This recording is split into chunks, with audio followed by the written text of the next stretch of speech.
On va donc intégrer notre première liste qui est la liste des potions. Donc voilà, pour l'instant on a juste deux potions qui viennent de la maquette. Et puis je vais en récupérer plus qu'une et que je vais répéter autant de fois que j'ai de potions qui me sont ramenées par ma requête Ajax. Alors ce qui est pratique aussi c'est d'avoir des systèmes de pliage-dépliage. Parce que là vous voyez qu'en fait on utilise une table Bootstrap. Donc je vais juste récupérer celle-là. Donc je vais la replier. Et puis la deuxième, la potion magique là que j'ai ici, j'en ai pas besoin. Alors je vais simplement supprimer celle-là, sauvegarder, et puis à chaque fois je regarde le résultat. Donc ok. Et donc je vais commencer par faire ma requête Ajax. Alors ma requête Ajax, comme je vous l'ai dit, je vais la faire avec mon service. D'accord.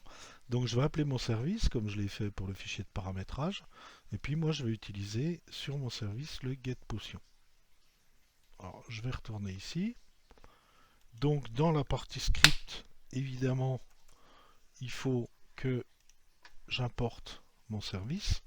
Donc je vais faire un import. Alors je vais l'appeler getListService pour bien qu'on voit que c'est notre service. From, et puis ici, je vais aller le chercher où il est. Donc évidemment, il est dans le fichier de service, que voilà, et il s'appelle getList.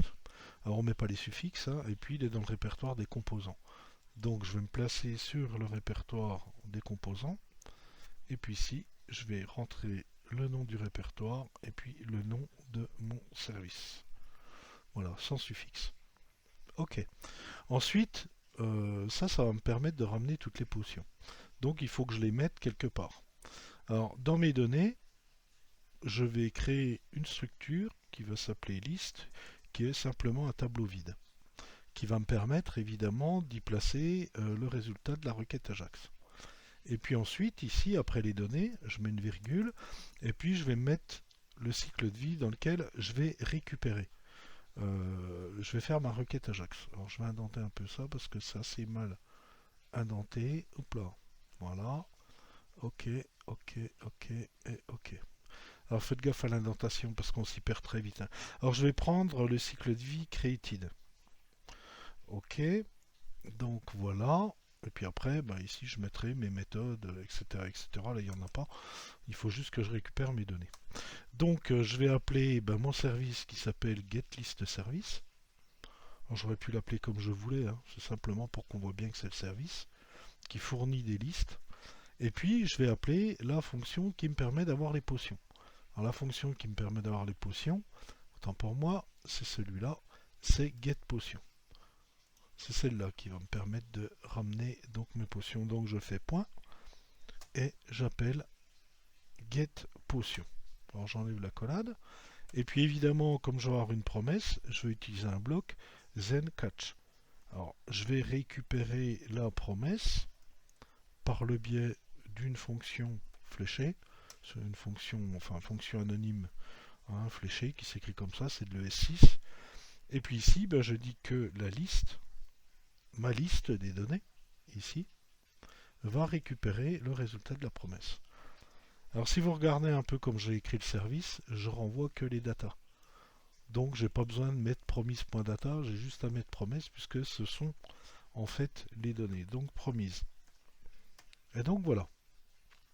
Et évidemment, comme c'est une promesse, il faut tout le temps que je mette un bloc de traitement des erreurs. Alors évidemment, si j'ai une erreur, à ce moment-là, je vais simplement l'afficher avec le console.log.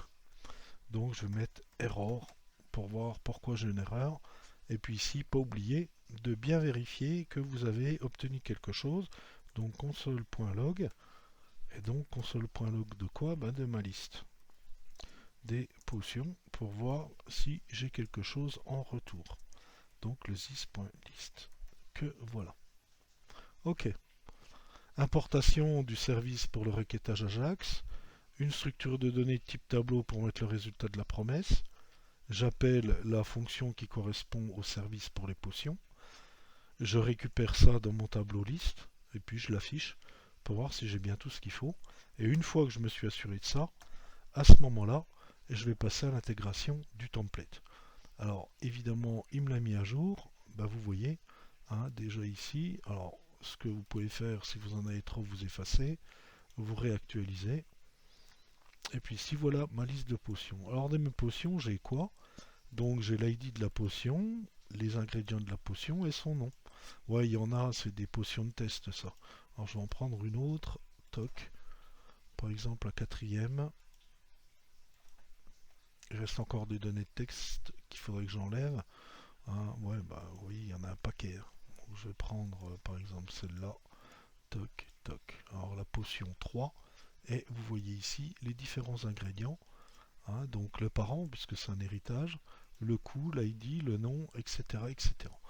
Donc, on va pas récupérer tout ça. On va simplement récupérer le nom de la potion et puis le nombre d'ingrédients qu'elle a, le nombre de composants que voilà. Donc on va multiplier ça par le nombre de potions que j'ai ici. En l'occurrence 0 à 27, ça fait 28 potions.